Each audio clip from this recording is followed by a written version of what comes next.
যখন সিরাজ শিকদারকে শেখ মুজিবুর রহমানের সামনে নেওয়া হলো, তখন সে বলেছিল আপনার ছেলেকে ব্যাংক লুট করতে বন্ধ করেন, আপনার নেতাকর্মীদেরকে লুটপাট করতে বন্ধ করেন।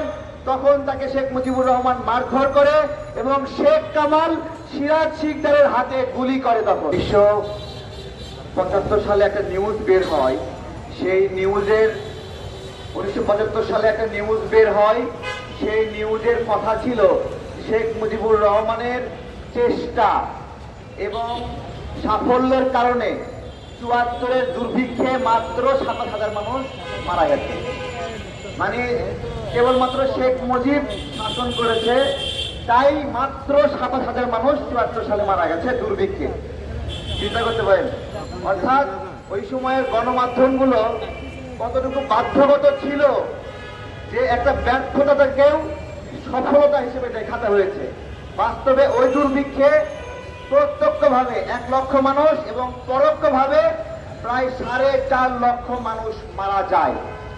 এখন প্রশ্ন হলো যে দুর্ভিক্ষ 74 সালে কেন হলো? 71 সালে যুদ্ধ, দুর্ভিক্ষ হলে 72-এ হবে, 73-এ হবে, 74-এ হবে কেন? এইটা সিরাজ শিকদার বলে গিয়েছিল এবং তার পরবর্তীতে তাকে হত্যা করা হয়, হাতে হ্যান্ডকাপ পরা অবস্থায় ছিল। বাংলাদেশের প্রথম ক্রস ফায়ারের সূচনা শেখ মুজিবের হাত দিয়ে হলো। এই সময় আরো প্রায় 32,000 নেতাকর্মীকে হত্যা করা হয় এবং আইন করে সেই হত্যার বিচার পাবে না ওই পরিবারগুলো, সেটা নিশ্চিত করা হয় যে এই পরিবারগুলো কোনো বিচার পাবে না এবং এই হত্যা শেখ মুজিব সরল বিশ্বাসে করেছে বলে ধরে নেওয়া হবে।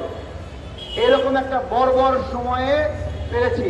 তাহলে শেখ মুজিব মারা যাওয়ার পরে কেন মিষ্টি বিতরণ করলো, কেন নাজাত দিবস পালিত হলো, এটাকে আমরা বুঝতে পারছি। কেন মানুষের মনে কান্না আসলো না, খুশি হলো? মানুষ সত্যি সত্যি মুক্তি পেয়েছিল।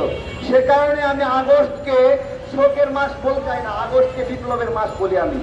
এবং এই 24-এও জুলাই অভ্যুত্থান না বলে আপনারা আগস্ট অভ্যুত্থান বলবেন, আগস্ট বিপ্লব বলবেন। আগস্ট বিপ্লব হয়েছে আগস্টে। আমি জানি না যে জুলাই অভ্যুত্থান শব্দটা কিভাবে আসলো।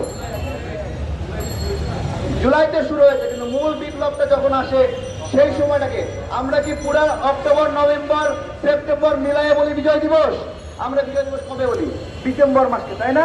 ঠিক একইভাবে আমাদের বিজয় হয়েছে আগস্ট মাসে। এই বিপ্লব হলো আগস্ট বিপ্লব। এবং আজকে যেই ছবি সরানোর কথা বলছি, যুক্তি কি?